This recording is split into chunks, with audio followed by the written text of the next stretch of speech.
Demo Schema Sheets, the command line today.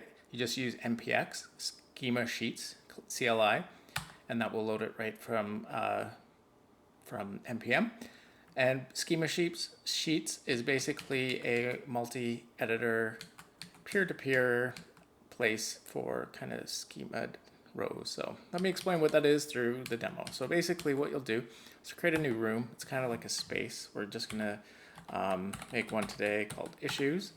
You can put in your username, which is it's kind of arbitrary, but I'll see how that links later. I'm gonna put in my Keat username. And so now that I've got a space, this is kind of the main area to do stuff in the space. And first, we're gonna add a schema. Now a schema is a way to describe your data, and you can have multiple of these in a space, but we're just gonna add one today for a demo. And you can load them from a file, a URL, but there's a built-in one just to get going. We're just gonna use the example one. We're gonna give it name of issues. And basically it is a JSON schema. This is very simple. It's an object with a few properties that you'd find normally in a issue tracker. And once that's created, you'll get an entity called issues. And now we can go in there and do stuff. So now we can list rows. There are no rows in there yet because we haven't created any data. So let's add a row. You can link to a JSON file that adheres to the JSON schema, but we have this fun way, which is called a web form. And this reads your JSON schema and auto-generates a form for it. And we will create a closed one here, which was hi, and I don't know, we did it. So when I do this, it will take me back to the CLI, and you can see it created the data that conforms to the schema. We'll enter it. Now when I list rows, you can see that there is a row there. I can go in and I can view the full JSON of the submitted form, and I can exit. You can copy the data to the clipboard. I'll get into the signatures later, but we'll go back to the row list. One thing that's interesting is we can create some queries. Now queries are just ways to access your data differently. We're going to create a default one, and what that will do, this is using JMES path, and what that's going to do is allow us to define a query that will be used as our default one. So we'll just say it's default. You don't have to use this name, but it will detect that you're kind of just from the array selecting a few properties. So let's set that as our default view for the row. And if we go back and we list rows now, you can see it doesn't show the JSON blob after. It just shows the title from the issue, which is kind of nice. And so you could, if you had a really complex schema, you could kind of just choose for your people in your space what they see. The other thing you can do is let's add a new row. Let's do another one, and this one. Oh no, let's not do that yet. This one is easy, and the status was open, and the priority is medium, and easy peasy. I can't spell, but okay. So we go back here and added it. And if I go to filter rows, now filter rows is the main way. Oh, let's not go there yet. Let's go to manage queries. Let's create a new query, and we want to do just the open ones. So we can go status equals open. And let's also do the thing where we just select the title. And basically this is just a query that finds the open ones in our data set and shows the title. So we'll just call it open. And so if we go back to the rows, let's filter the rows. And this is typically what you would do in a kind of medium volume submission stuff is date range is your primary way of filtering, so you just don't get so much stuff in your main list. So we've kind of created some default entries. You can do a custom date range if you want, but we'll just go for today.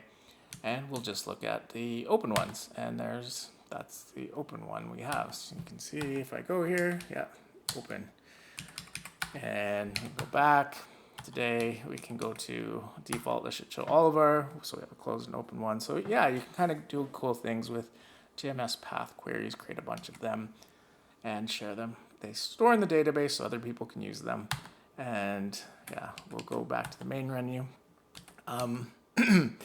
So that's some of the main stuff.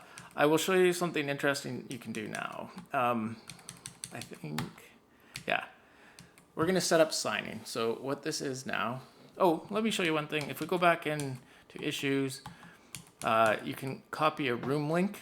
This is what you would give to someone you want to join your room and in a multi-writer. If they have this, they are a writer, and you've given them access, you copy it.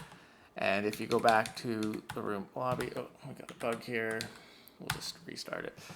I could join a room by a link and put that in there, and I could join, but we already, oh, we got something funny there. We're still in alpha software here. So yeah, so that join and share are how you connect two people to this data. Now, lastly, I'm gonna set up signing. Now, signing is a way for you to validate and verify data and you could do it in lots of different ways, but it lets you sign the data and other people verify that you did it. And what we kind of like doing is if you put in your key username, then you can put in your mnemonic or your 24 words. And I would suggest don't put in your real one here. We don't advise you to use this yet, but I'm just showing how it can work to link to your key data. We will show other ways later, but what I'm going to do is back out of this, and I'm going to cheat here and just kind of, I have signing JSON. So this would be there if you finish that step. So when I go back and exit this, let's pretend the step was done. You can see that that menu item's not there. And what does that give you? So if we go back into the issues room and we go to the issues entities and we add a row, and we'll just, this one is signed, sure. And we're just gonna do in progress one and medium, signed by me. All right. And we go here. Now, when you do it, now because I've entered my signing information, I can say, do you want to sign it? And if I say yes, I've signed the row. What does that mean? Is that if I go back and list my rows, and here, I can go to row signatures, and look, I've signed it. And it's valid, it checks the validity. It doesn't right now connect to the key registry and verify your identity, but it does show that it is a valid thing if you know the person's ID. And multiple people could sign it, so you could have some weird workflow or something. There's no limit to how many people could sign. Yeah. Anyways, that's mostly it for today. And this is kind of a kernel of an app, and I hope you enjoy it, and maybe it will lead to some really cool things, but thank you.